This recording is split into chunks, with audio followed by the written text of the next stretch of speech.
Welcome to the Post New York Alliance's first Green Committee Zoom event. We've had a lot of events, but this is our first one on Zoom, and we appreciate you all coming. This is the first of many, but I'll get to that later this hour when I plug our next event. I'd like to say thank you so much to Rebecca for helping us pull this event together and doing the test runs, and to Craig Penner, my co-chair, for bravely and very successfully cold calling organizations to merge our green efforts with other like-minded New Yorkers. He's done an outstanding job with that outreach. So let's get started. Craig, I'll hand it off to you. Thank you, Kim. Hi, everybody. I'm Craig. I wanted to thank you all for coming and thank the Post New York Alliance for giving us the platform to host today's event. I also want to give special thanks to the Department of Sanitation and our guest, Maggie Lee, for the generosity of time and knowledge. It's much appreciated. A little bit about our speaker today. Maggie, who creates exhibits and develops partnerships that celebrate the Department of Sanitation's history and culture. She also serves as the DSNY's Records Management Officer, where she is responsible for developing policy that governs the retention and destruction of records, and works with the Municipal Archives and Municipal Library to identify records and publications of enduring value. Maggie also holds an MA in Archives and Public History and a BFA in Film and Television Production, both from NYU, which is very exciting for our film professionals. And without further ado, Maggie, take it away. Hi, thank you, Greg. Thanks for having me, everybody. I mentioned to them I last gave this presentation probably like last February, right before COVID happened. So I'm very delighted to be giving it again. And I'll probably interrupt myself as I go along with like thoughts. Feel free if you have any questions along the way to let us know. We'll have a Q&A at the end, but feel free to interrupt me as we go along if you'd like. With that being said, I may not be terribly paying attention to the chat. So if Craig and Rebecca can help me out as we do that, that would be lovely. So as you mentioned, I have a background in film, which it's been many years now. It seems like it's another life, but maybe you can see my husband's Super 8s and my Nagra back when I used to do sound. I used to do sound design and production sound, which kind of got me into, as I was in grad school, thinking about archives and history. It got me into oral history and sort of the, as that's a discipline that's used to collect kind of untold histories, like stories that are not usually collected as part of the sort of normal historical record, which has often been of just dead white people, dead white men specifically. So while there, I did an oral history class with an anthropologist named Robin Nagel that was on DSNY specifically. It was about the labor of waste. And I interviewed a former chief, a retired chief from sanitation, and that kind of got me really into this topic and this whole culture of invisible labor that's absolutely essential. That's now a word that's become part of our vocabulary, essential labor. So a few years later, I found myself working there, and here I am. So, whoops. Actually, yeah, it's a good place to get started. So I'm going to start by telling you a little bit more about the Department of Sanitation, and then go into a little bit more about the Sanitation Foundation, which is our nonprofit arm, and our dreams to build a museum. So DSNY, we keep New York City healthy, safe, and clean by collecting, recycling, and disposing of refuse, cleaning streets and vacant lots, and clearing ice and snow. Some more tidbits about that. We're the world's largest municipal sanitation department. We're approximately 10,000 employees. Roughly 7,000 of those are uniformed. It's a paramilitary organization, very similar to the structure of NYPD or FDNY or corrections. These are the uniformed agencies in New York City civil service. And of course, we serve New York's 8.5 million residents, plus millions and more in a normal year, the millions more tourists and commuters that we get in the city. There's sort of three main buckets that the agency is divided into: cleaning, collection, and solid waste management. Let me minimize my window there. I can see my own slide better. There we go. So some fun facts about our collection. We collect on average 10,000 tons of refuse and 2,000 tons of recyclables, metal, glass, plastic, paper, organics every single day. So it's millions and millions of tons of waste throughout the city every day. And we actually only deal with residential waste. We're actually not in charge of private businesses. There's private carting that does that. Yeah, this is a particularly strong sanitation worker. He's he's the head of our boxing organization. They can lift as much as 20 tons, I believe, would be a heavy day's work. But yeah, usually more like 10 to 13 tons. 20 would be a very, very heavy route. But it's very, very labor intensive work. The cleaning arm of our organization, they're the guys who do the mechanical brooms and the street cleaning. And they also do sort of special events and they have other special units in there. Some fun facts about that: ticker tape parades in a regular year. I think the most recent one we did, memory serves, was the Women's World Cup soccer victory parade. That usually will bring in about 30 tons of litter that we clean up immediately after. A regular Times Square New Year's Eve would be over 65 tons of litter. I think this year, even though it was so quiet, I think it was still over 30 tons, something like that. Cleaning is also responsible for our derelict vehicle unit. On average, we pull about 4,000 derelict vehicles off the streets every single year. Fun fact, I just learned this today. I think our high point was in 1988. We collected, I think, over 150,000 derelict vehicles in New York City, which I can't really even imagine that many abandoned cars. But I guess that was New York City in the 80s. Our other main bucket of our sort of bureaucracy is solid waste management, which used to be the department I was in charge of incineration and landfilling. So like the final disposition of garbage. We have since closed there's no more incineration or landfilling operations in New York City, the last of which was Freshfields Landfill that closed in 2001. So now you could think of our solid waste management people as in charge of the long-term export of garbage. It's almost like it's a commodity, but it's not, obviously something we dislike, and we have to pay people to take it off of our hands. That work is almost entirely done by rail or barge. We've been kind of building infrastructure in the last few years to hopefully make that a little more clean, a little less emissions. So it's largely done by water and rail. And some of the landfills are as far as 600 miles away. Those are the states where we currently have them sited: South Carolina, Virginia, Pennsylvania, New Jersey, New York. And we also do some incineration. There's actually a lot of Manhattan's garbage gets sent to a waste energy facility in New Jersey. There's also one in Delaware, probably up, but I don't know. It's actually an incredibly complex process, and I don't know a ton about it like my colleagues do in solid waste management.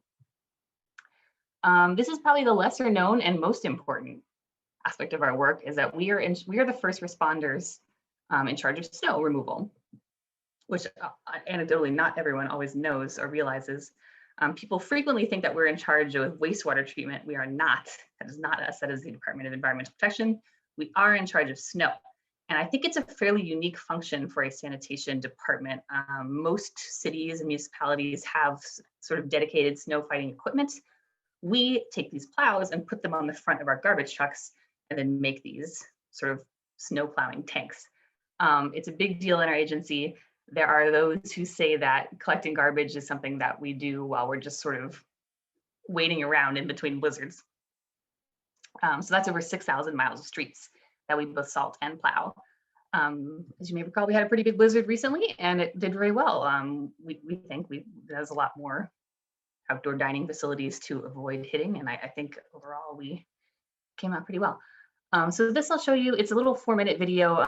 It was made by one of our former data scientists, this great guy named Jeremy, who has since moved on to Google Sidewalk Labs, but he's a brilliant guy. He worked a lot with GPS data. So this is a little video that he made showing all of the truck activity from a fairly big nor'easter that hit in, I think, 2018. So that's, not sure what my volume is like at the moment. I can probably turn it down.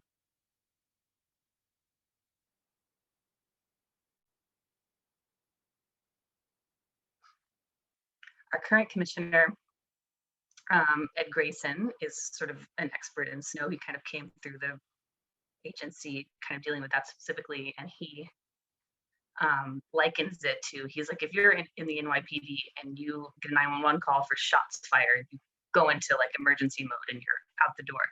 He's like, when the snow starts falling, that's like us, but the entire city.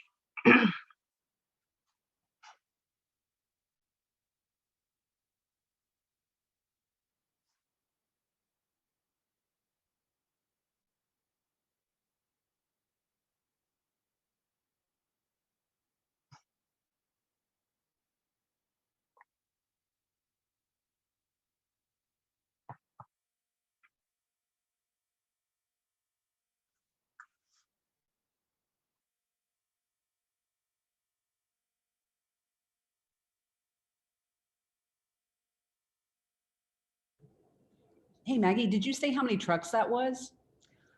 Actually, a great question. I meant to look that up and I don't know. It's a, must be a Find that huge out for the fleet. next.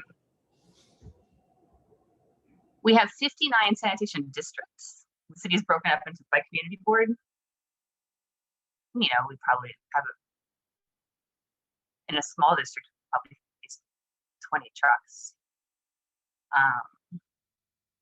And then we do have some equipment that is dedicated to the it's not all collection trucks. So thousands? Yeah. Wow.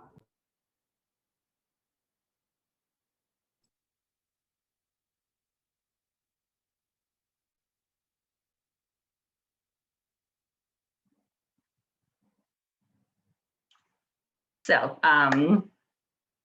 that's the work of DSNY. The Sanitation Foundation, as I mentioned, is the official nonprofit partner of the New York City Department of Sanitation. And our mission is twofold: to celebrate and support the essential sanitation workforce and advance the department's ambitious zero waste agenda. We accomplish this by fostering public-private partnerships between governments, businesses, community organizations. The idea being that we can kind of support the agency in our shared vision of a healthier, cleaner, and more sustainable New York City. Some of the projects that the foundation has worked on over the past few years, we started in 2016. That was our launch. We teamed up with the designer Heron Preston on a fashion line called Uniform that launched at 2016's Fashion Week. He had kind of been inspired. Apparently, he had been swimming in Ibiza, like you do, and like sort of brushed up against some garbage that was just floating in the ocean. So he was kind of that, like, garbage was on his mind. And he was thinking about sort of sustainability and waste in the fashion industry, which is a great place to be tackling that subject matter. So he teamed up with us on a line of upcycled clothing that was somewhat sourced from our old uniforms, also somewhat sourced from just, we partnered with Goodwill Industries, and I think got a lot of just used clothing more generally. The Food Waste Fair was kind of the next big event that the foundation spearheaded. We've done a couple of those that every other year. So it was kind of, as the city was rolling out organics collection, which unfortunately has kind of been put on hold now because we've had a lot of COVID-related budget cuts. But as we were rolling out organics, we were kind of thinking about how there's a lot of people who work in the food waste space and they don't necessarily talk to each other. Private carters was a big one, and then sort of like community organizations that like both compost and also reclaim food to make sure people can eat it. So there's a lot of people kind of revolving around the same space that weren't necessarily talking to each other. So the idea was that we can have convenings that brought them all together. Kind of in a similar vein, we, for a couple of years now, have been also doing a ReFashion Week. I think it's generally the week after Fashion Week. So it's celebrating thrifting and doing runway shows with entirely upcycled clothing to kind of get away from the fast fashion model. So the museum, we got one more question, let's see. Oh, yes, ReFashion Week is coming up very soon. We're doing it mostly virtual this year. You can check our website. I don't remember the exact dates, but it's in February sometime. And we'll be doing a probably also largely virtual food waste fair in June, I believe. So a museum of sanitation. This is more of our dream project. It's less, you know, feet on the ground than the other projects have been. But why do we want a museum of sanitation? So a little thought experiment for you guys. I would like you to, in your own heads, picture a cop and picture a firefighter. I'm going to hazard a guess that you're probably picturing specifically an NYPD officer or an FDNY person. And I would invite you also to picture a sanitation worker. And I would hazard a guess that before I started giving this presentation, you may not have ever thought of a sanitation worker. You know, I certainly didn't ever throughout my life think that much about like the sort of human side of labor. And I think there's sort of a media component to this too, like just in the media, like FDNY and NYPD are always shown as just sort of like the quintessential, like platonic ideal of these types of professions.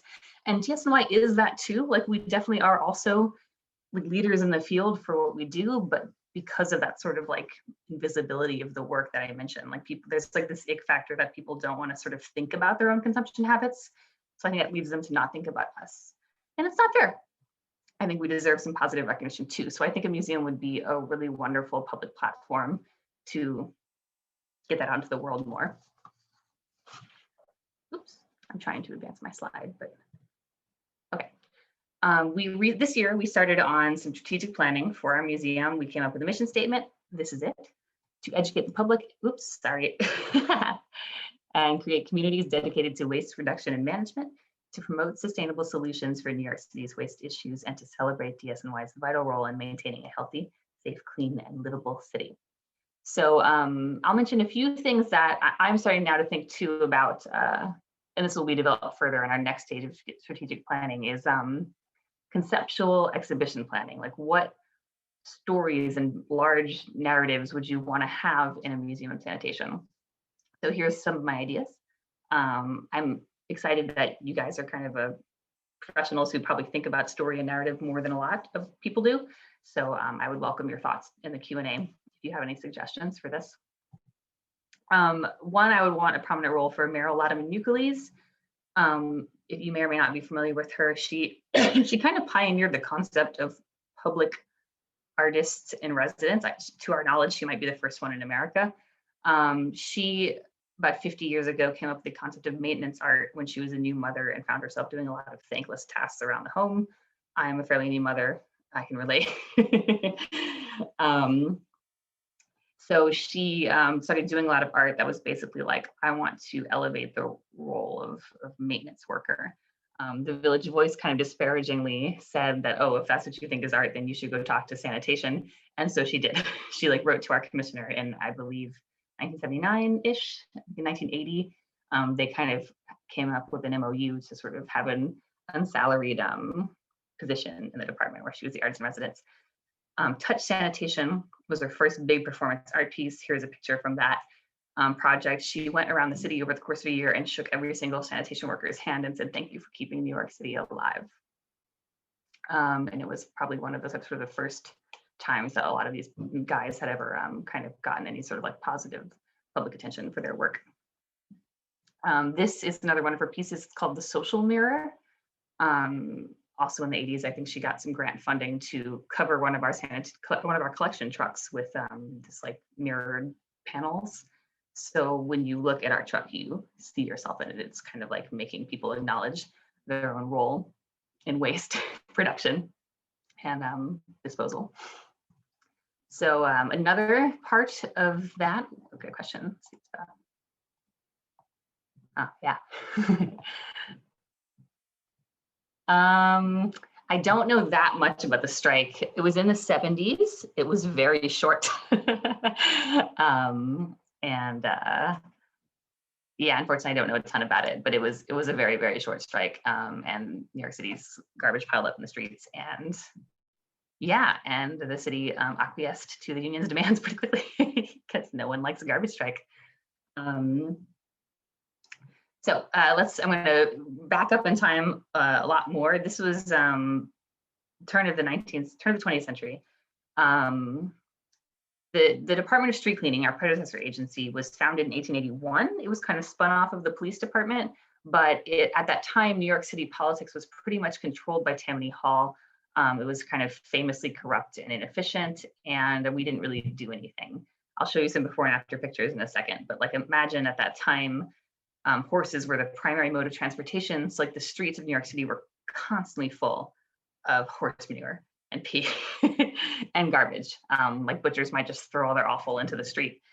So it was vile, and people died. It was disease spread. People died by like the tens of thousands of things like yellow fever, things that are entirely preventable with basic sanitation. And in 1892, I guess, Tammany Hall was briefly ousted from power. There was a reform mayor named George Strong. He appointed this guy named George Waring to be the head of the Department of Street Cleaning. He actually offered it to Teddy Roosevelt, who did not want it. He wanted to be in charge of the police to sort of, like springboard himself into higher political office, which worked. But George Waring was qualified for his job, and he kind of very quickly sort of like mustered his troops into shape by basically being like, I'm not going to fire you if you start doing your job, which they did. So over the next couple of years, these are before and after, from 1893 to 1895, which is when his efforts kind of started to, show success. This was spread done by Harper's Weekly at that time. So these are a few images of what it looked like before and after. And again, these are probably in what were poor areas of the city. I'm sure not all of the city would have looked this terrible, but a lot of it did. And keep in mind, this is probably not mud. This is probably largely horse shit. So it was a huge success. People had thought that New York City could never be cleaned. It had been famous for its filth and its stench for like years before that. And people were so excited that they threw a parade. Here's some early footage from Thomas Edison. I think some of the earliest video footage of a parade of White Wings that he shot in 1903. Yeah, this is just our guys. You may note that it is weird that they're dressed in white. That was a very weird choice that Colonel Waring made intentionally. He wanted street cleaners to be associated with people who worked in health, like doctors and nurses, who were kind of just, we automatically associate that color with their role and their professions. So he wanted people to think about public health when they thought about sanitation.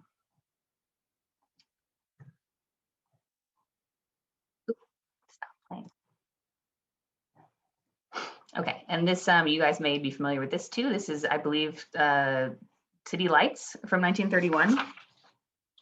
Charlie Chaplin, he was one of the most famous, people on the planet at that time, and he worked a street cleaner role into his movie. He was, I think, trying to impress a girl, so he just wanted to get a good job. So kind of back to my earlier point about kind of media representations, there was a time in which what is now DSNY, they were heroes, and they were sort of acknowledged for having a critical service. And that kind of fell away to a large degree.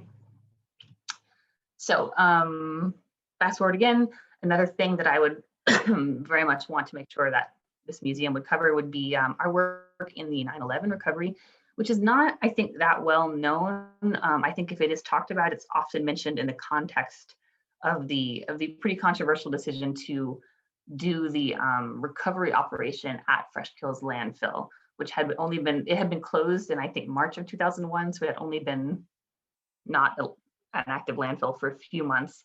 But at the time, the city, led by DSNY, made the ultimately probably smart decision to save a lot of time and money just to ship it to the landfill. They had all the barge infrastructure in place to get all this debris very quickly to Staten Island, where it could be sifted through. I have some more facts about that on my next slide. So it was two-part. One, they had to dig out ground zero. Got a question? Sorry, it like minimizes the chat thing, so it takes me a moment to pull it up. Yes, yeah, good question. The question is about 9/11 first responders suffering health repercussions. Yes, same kind of thing. We had a lot of people just with brooms, like just sweeping up and like dusting around, not dusting, but sweeping up all of that debris. So very much so, yeah. There probably were, we didn't have any people perish on the day the way that I think FDNY in particular did, but we've have had many people who have since passed away of 9/11 related illnesses. So that's totally an issue as well. So there was the removal from Manhattan part of the operation, and then there was the bringing it to Freshkills part of the operation. Some stats about that, which I have to write down, so it's mind-boggling. It was approximately 1.6 million tons of debris that was hauled away from the World Trade Center area and brought to Freshkills. About 4,000 tons of scrap metal was salvaged and recycled, and then another 1.2 million tons were then sorted so minutely that it had to pass through a 1/4-inch sieve. Basically, the idea was they were trying to pull out any body parts, evidence, personal artifacts, anything that could be reclaimed, they did reclaim, and it was sort of exhausting and grueling work that they did for many, many, many months. They were joined in this effort by the NYPD, the FBI, 25 other state and federal agencies, and 14 private contracting companies, who all together spent 1.7 million hours working at the landfill in an effort that was later described as exhaustive and complete by the city. It was, NYPD, DSNY, Office of Emergency Management. So that's kind of that story, which I think is like the Colonel Waring thing from the end of the 19th century. These are two, I think, particularly eye-opening examples that really viscerally show you like what would happen to New York City if we weren't there. On a lighter note, another important part of the permanent collection of a museum and sanitation would be treasures in the trash, which perhaps you guys have heard of. This is Nelson Molina. He is a retired sanitation worker who worked out of our garage in East Harlem for his 34-year career. And he what we call mongoing, which is a term of unclear etymology, but it's probably from some Italian dialect. It means to just take stuff from the trash. So he mongoed over 40,000 items and then proceeded to kind of decorate the garage with them. So it's our unofficial trash museum. Here are a few more images of that collection. It is, in normal times, I would do tours once a month. We haven't since COVID, but we'll probably pick it up again sometime in 2021, hopefully. Yeah, so this is on the right here is the men's locker room, which he decorated with like live plants and like all manner of things that he found in the garbage that he decided weren't really trash. Yeah, and then public education, of course. Any museum is really about education at its heart. So these are some examples of kind of recycling efforts over the years. I think waste management is the kind of topic that people haven't dealt with well for all of history. Like there hasn't been a point in time where like we really had it under control. These are some examples of us not really having it under control. These are like sort of early 20th century recyclers. The photograph on the right was taken by Jacob Riis, the kind of famous photographer in New York City.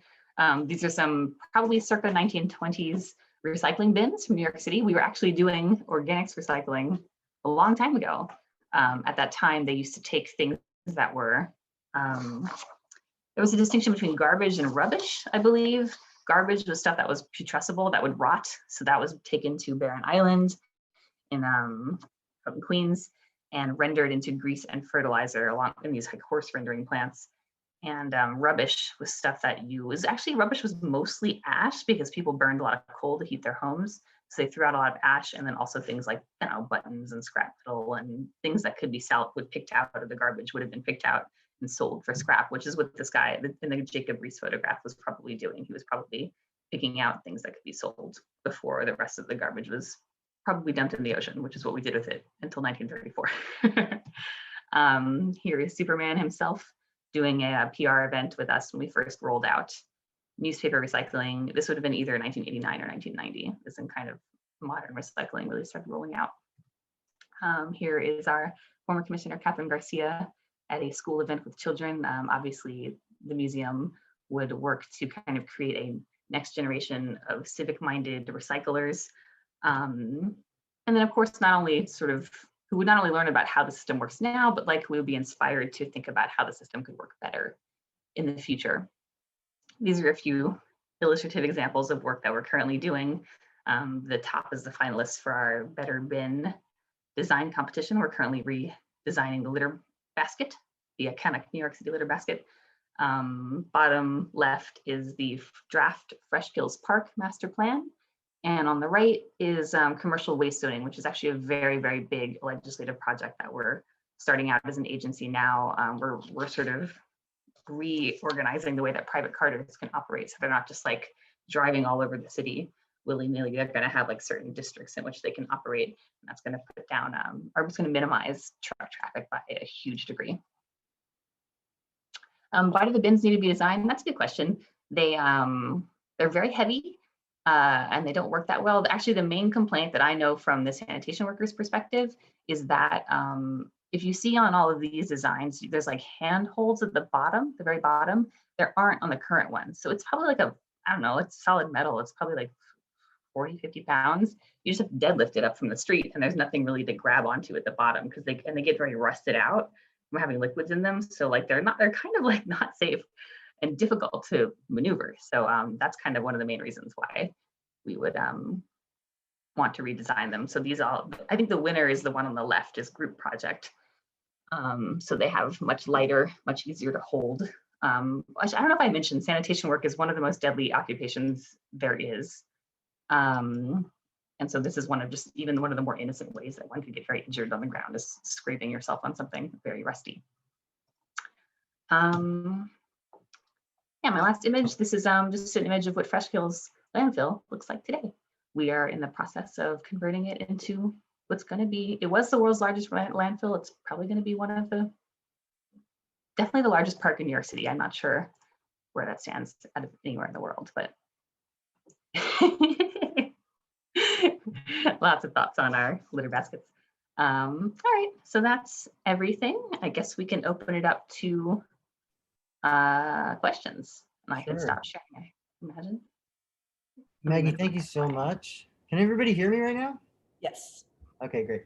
Maggie, thank you so much. Awesome presentation. I love that compost costume. I'm gonna need that for Halloween next year for sure. I had a quick question earlier that I don't think I got it through, but I love the data collection, specifically like what you had of the snow removal. I'm curious if there's more animations or things like that on your site or other places where people can check that kind of stuff out. I know that There isn't. I wish there was. That was in terms of sort of like big data collection, that GPS is specifically one of the first things that I think we've been collecting as an agency. For obvious reasons. That data actually plows, it sort of funnels into Plow NYC, which is the website where you can like go and like check it. Like if you're in the middle of a blizzard and you want to see when your street's going to get plowed, you can go check Plow NYC. Awesome. So that's one of the main things they use it for. But that was, I think, the only effort that I know of that would you made something like cool and visual about it. I would love for us to do more stuff like that though over time. Very cool. All right, well, I think that was my only question, so we'll open it up now. It looks like there is some in the chat already. I have a quick question for Maggie. You mentioned the boxers. So are you going to incorporate different organizations within the sanitation department? Because I find that fascinating when I see the photo of that guy. Like, do they compete? Are they competing against other, like the firemen and the policemen, or like what's? Yeah, it's exactly that. It's like a DSNY boxing club. And I think it's primarily that sand worker and another guy.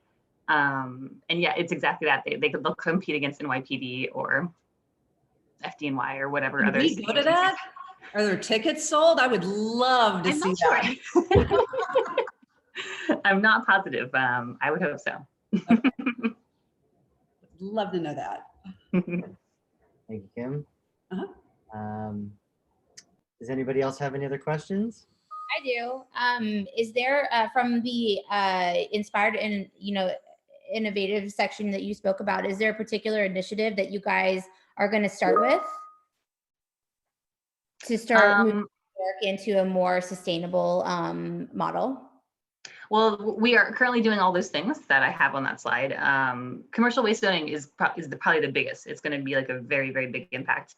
As I mentioned, I think in the talk, DSNY is only actually responsible for residential waste, but we kind of have this like regulatory arm that's going to start like governing private carters a lot more strictly.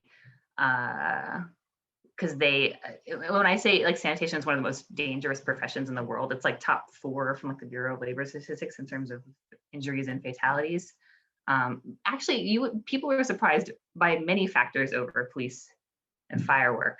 They're way less deadly. You're way more likely to die as a sanitation worker on the job.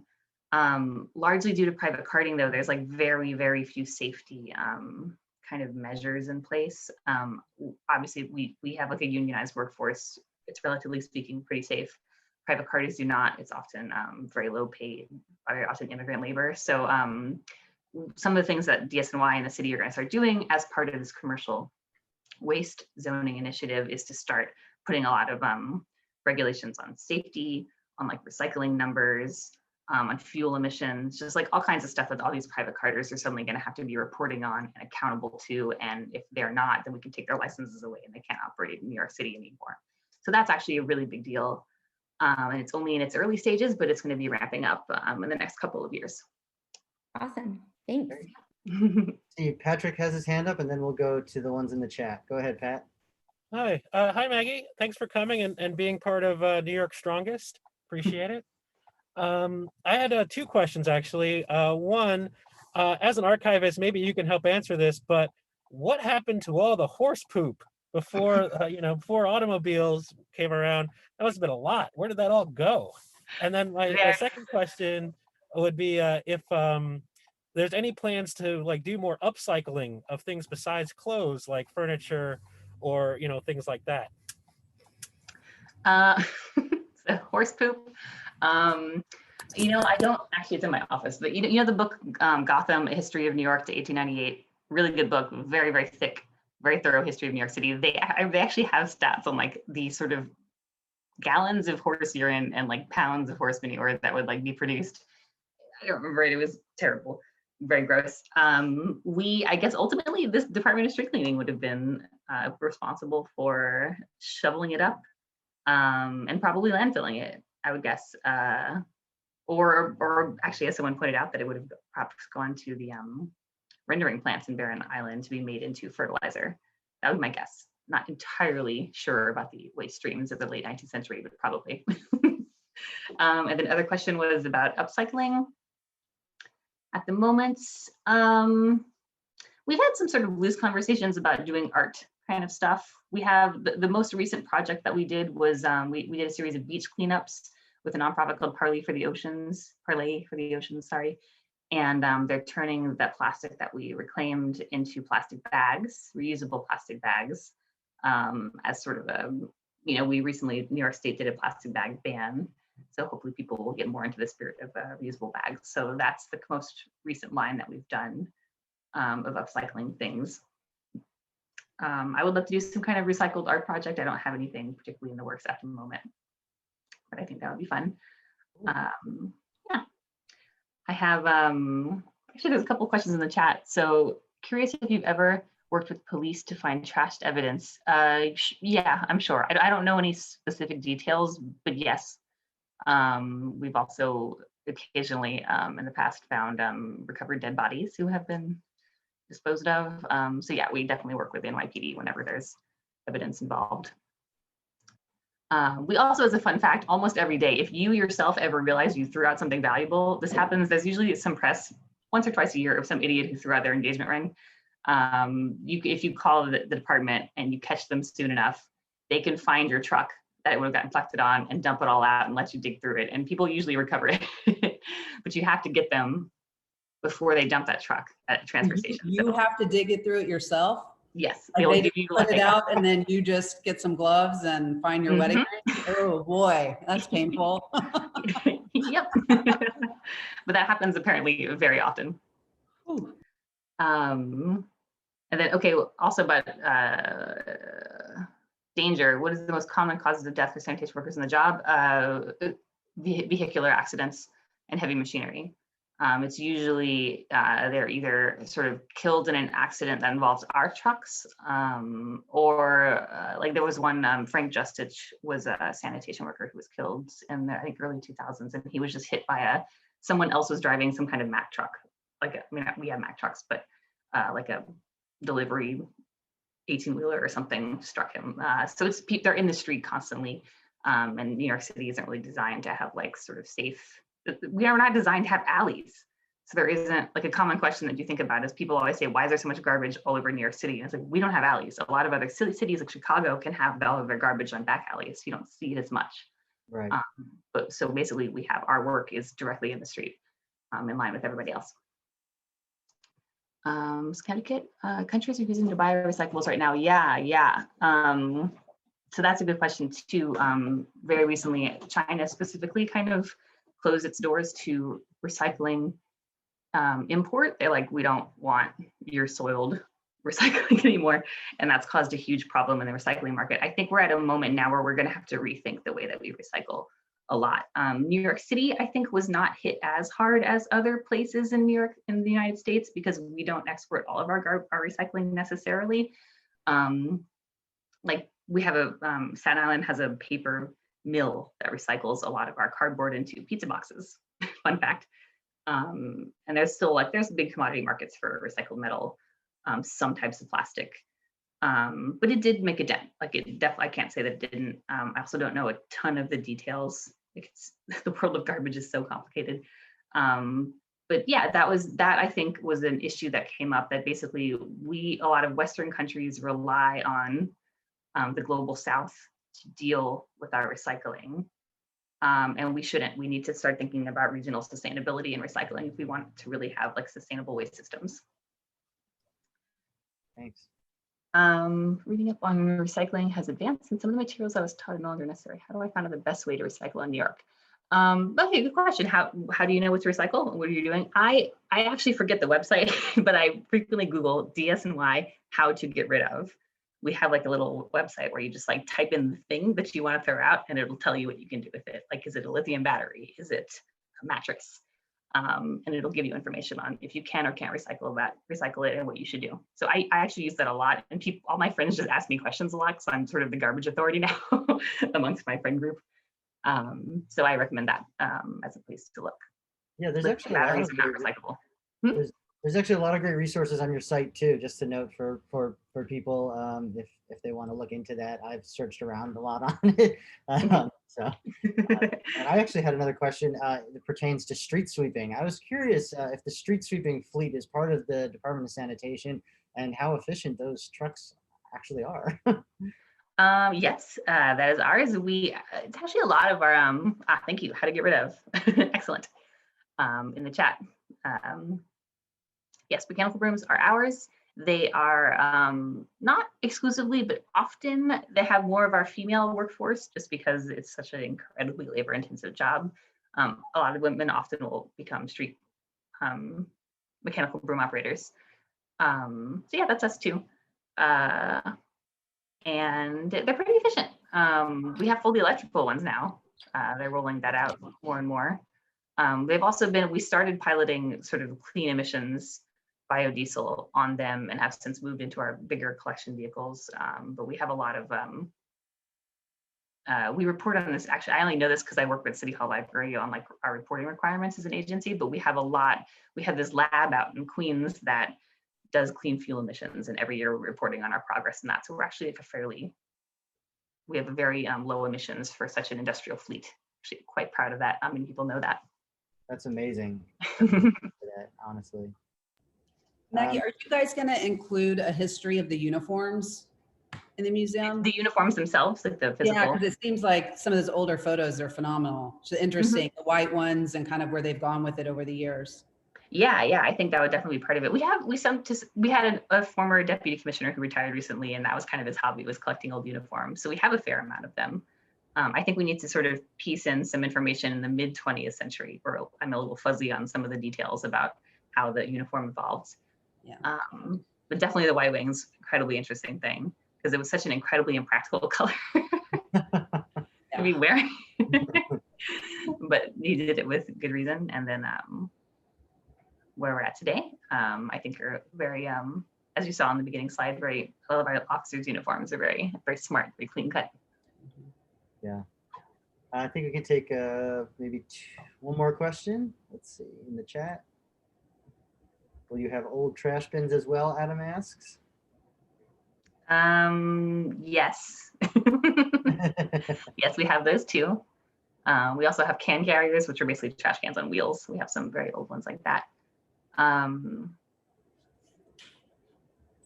Great. Yeah, I'm trying to think if there's, to my earlier question of sort of stories or narratives, I'd be curious to know if there's any things that I've sort of maybe didn't bring up that you would wonder about with sanitation. And I have my contact info too. So I've been reading that there's compost bins in different communities in New York. And I'm just wondering if there's plans for that to expand, or if there's a world where maybe there's a compost truck. Mhm. that we're going to So we have, spontaneous- that's a complicated issue right now. We were in the process of rolling out curbside organics collection for the whole city. We got some of the way into that. It was expensive because it is. And city council kind of stalled it for a bit, and then COVID happened, and they really basically, we got a lot of funding cuts during COVID. It's not been great.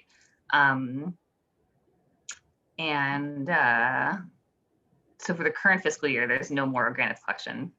That's curbside anyway, like a door to door. Hopefully it'll come back in the next fiscal year. We'll have to see. That's probably honestly going to depend on the city in general getting some federal bailout money under the new administration, hopefully. But in the meantime, there are a lot of community gardens, farmers markets, places like Snug Harbor in Staten Island, or like the Queens Botanical Garden. There are places around the city that do composting still, and people can bring their food scraps there. So that's still an option in some places. And we're trying, and as the foundation has been trying to help with that effort too, to kind of get funding from private sources to get some of these places operational again, which we've been working on and have had some degree of success with. So hopefully in the next couple of years, we will have much more organics collection. That is about a third of the waste stream. There are people who know more about this than me. I'm not an expert, but I think there are people who say that organics collection should be tackled a lot harder, maybe even more so than any other kind of recycling, because it's like fully a third of our waste stream is stuff that could be decomposed and turned into compost or biodiesel. Oh, wow. So we could use it as, instead of it being like a sort of methane emitter in landfills, it could be that methane could be captured and turned into energy. Great. We have a question with the museum address. It's on 99th Street. Do you mean the Trash Museum, Nelson Molina's collection? That's on 99th Street in Manhattan. Please don't go there. It's an active garage. We are working on some kind of plan to try to make it into a publicly accessible space, but right now it's an active garage, so we can't just have people wandering in off the street. Like I said, I was doing public tours of it, but before COVID, and hopefully we'll get that going. We have been doing it once a month for the public. Hopefully we'll get back in there. Yeah, actually, someone's saying China has been converting methane. China's actually doing a really good job on waste management. They're like really kind of putting a lot of money and thought into revitalizing that. That's also not a topic I know a ton about, but apparently they are doing good work in that arena. Thank you, NYC Gardens. I think we're going to have to wrap up here because we're getting close to our time. But Maggie, thank you so much. And I wanted to say that I think that your narratives so far that you have planned for the museum are fantastic. If we have any other ideas that we wanted to shoot your way, would we just reach out to the Sanitation Foundation directly? Sure, yeah. If you have general questions about like foundation programming or anything, I would write to info@sanitationfoundation.org. If you have any kind of more museum specific stuff, feel free to write to me directly, Maggie@sanitationfoundation.org.